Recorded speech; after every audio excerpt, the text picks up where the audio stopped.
जय श्री हरि। स्वागत है डिवाइन टेल्स में, जहां हम आपके लिए लेकर आते हैं जीवन, मृत्यु, कर्म और परलोक के रहस्यों की वो कथाएं जो स्वयं भगवान विष्णु ने गरुड़ को सुनाई थी।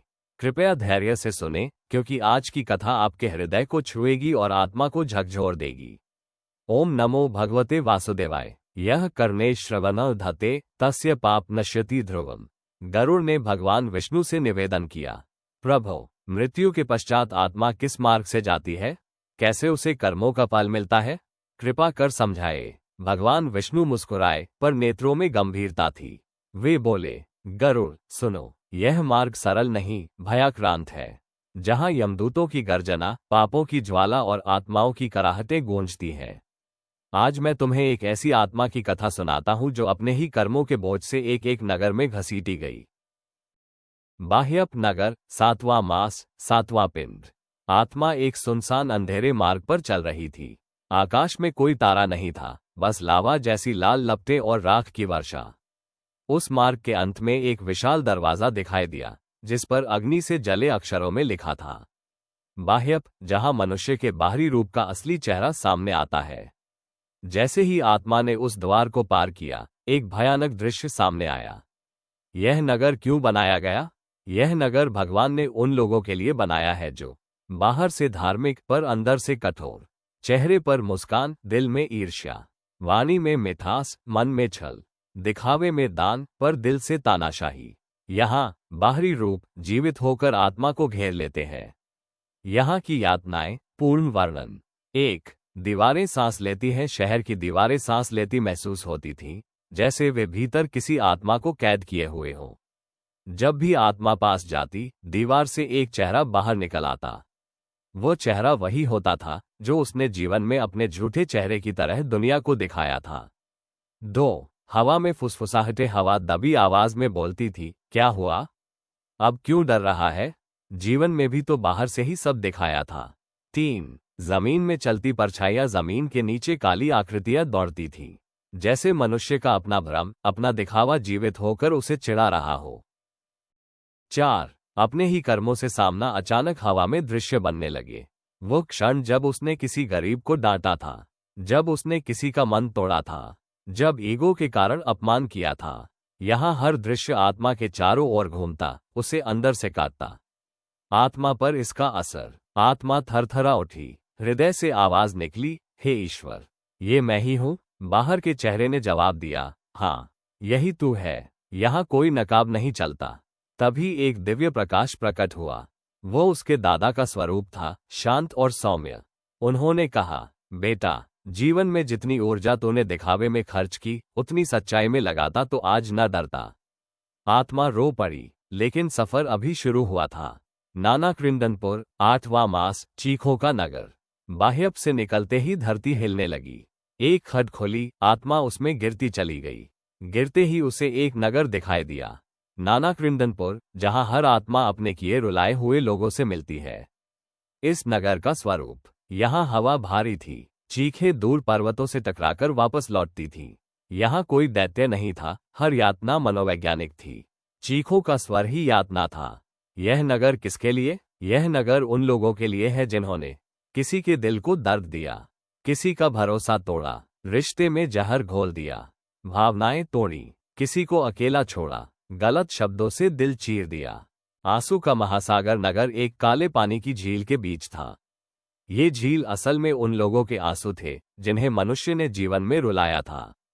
प्रतिध्वनि के तीर आत्मा चलते ही सुनती, तूने मुझे धोखा दिया, तूने मेरा दिल तोड़ा। यह आवाजें तीर बनकर आत्मा के सीने से आर पार हो जाती। अनदेखे परिजनों की पुकार, कहीं माँ की आवाज, मैंने तुझे प्यार दिया, तूने मुझे अकेले छोड़ दिया। कहीं मित्र की आवाज, मुझे बस एक बार समझ लेता। झूठी उम्मीदों का पिंजरा। यहाँ लोहे के पिंजरे थे जिसमें आत्माएं दबी होती। यह वही उम्मीदें थी जो मनुष्य ने किसी को झूठी देकर तोड़ी थी। आत्मा ये सब देख कांप उठी। उसके कदम रुक गए। उसी घड़ी पूर्वज का स्वर आया, बेटा, जीवन में दिल नहीं दुखाते, लेकिन तेरे पिंडदान ने तुझे रुकने नहीं दिया। चल, आगे बढ़। इसके पश्चात आत्मा यमदूत की यातनाओं से कुंठित होकर अगले नगर में प्रवेश करती है। इस नगर का नाम है दुखदपुर। यह नगर नाना कृंदनपुर जितना चीखों वाला नहीं था, पर भावनाओं से इतना भारी कि आत्मा से सांस तक लेना कठिन हो जाए। इसका वातावरण धूसर, शांत, पर भीतर पहाड़ जैसा बोझ। यह नगर क्यों अस्तित्व में है? यह नगर उन आत्माओं के लिए है जिन्होंने अपने परिवार को समय नहीं दिया, लोगों को अनकहा दर्द दिया, रिश्तों को यूं ही ठुकरा दिया, अपने कर्मों का बोझ भीतर दबा छोड़ा। यहाँ आत्मा गिल्ट के रास्ते से गुजरती है। यहाँ कोई आवाज नहीं, लेकिन उसी सन्नाटे में आत्मा के मन की आवाजें गूंजती थीं। वे लोग जिनका उसने दिल दुखाया, परछाई बनकर उसके ठीक पीछे चलते थे। वे कुछ बोलते नहीं, लेकिन उनकी मौन उपस्थिति आत्मा को घायल कर देती। आसमान से काले मोतियों जैसे आंसू गिरते। हर एक आंसू वजनदार था, जैसे किसी का वो दर्द जो आत्मा ने कभी समझा ही नहीं था। गोल चक्र में हजारों दर्पण खड़े थे। हर दर्पण आत्मा को उसका कोई अधूरा कर्म दिखाता था। आत्मा रो पड़ी, मैं कितना गलत था। एक उजली आकृति बोली, गलती हर इंसान करता है, पर सुधार वही कर पाता है जिसके लिए परलोक में भी हाथ उठते हैं, जैसे तेरे लिए उठे हैं पिंडदान, तर्पण और गोदान। दुखद नगर में यातनाएं सहकर आत्मा अगले नगर की ओर निकल पड़ती है। दुखदपुर में आत्मा 8वें मास के पिंड को ग्रहण करती है। अब आत्मा की यात्रा पहुंचती है अष्टम मास की अग्नि में, तप्तपुर। यह नगर आग का नहीं, अंतरात्मा की तपिश का नगर था। यहां धरती लाल थी, आकाश धुएं से भर हुआ। हर ओर लपटें उठती, लपटें जो पापों की गर्मी से बनी थी। यमदूत कहते हैं, गरुड़ पुराण का ये नियम कठोर नहीं, न्याय है। कर्म की आग ही तप्तपुर की आग बनती है। इसलिए मनुष्य क्रोध पर नियंत्रण रखे, वाणी पर संयम रखे और मृदुता अपनाए। यह नगर तपती भट्टी जैसा था। उससे धुआं उठ रहा था। जलन की गंध आत्मा की नाक में भर गई। यमदूत साफ कहते हैं, जीवन में किया हर क्रोध, हर ताना, हर आक्रोश आज उसी अग्नि में बदलकर सामने आया है। आंसू बहाते हुए आत्मा भावुक हो जाती है और अपने प्रियजनों को पुकारने लगती है। इस नगर में आत्मा आग की लौ बनकर तड़पने लगती है। उस शरीर में हजारों दरारें पड़ जाती है। रोदन इतना तीव्र कि स्वयं हवा कांप उठती है। तप्तपुर, अग्नि परीक्षा का नगर। 8वां पिंड मिलते ही आकाश लाल हो गया। एक प्रकाश की सुरंग खुली और आत्मा उसमें खींच गई। ये था तप्तपुर, जहां आत्मा तपकर शुद्ध होती है। यह नगर उन लोगों के लिए है जिनमें क्रोध भरा था, जो ईर्ष्या में जलते रहे, जो घमंड में डूबे रहे, जिन्होंने दूसरों को नीचा दिखाया। यह नगर उनके भीतर की आग को बाहर खींच लेता है। इस नगर में पापियों को कई सजाएं दी जाती है, जैसे अग्नि का मुकुट अहंकारी आत्माओं के सिर पर आग का मुकुट स्वतः प्रकट हो जाता है।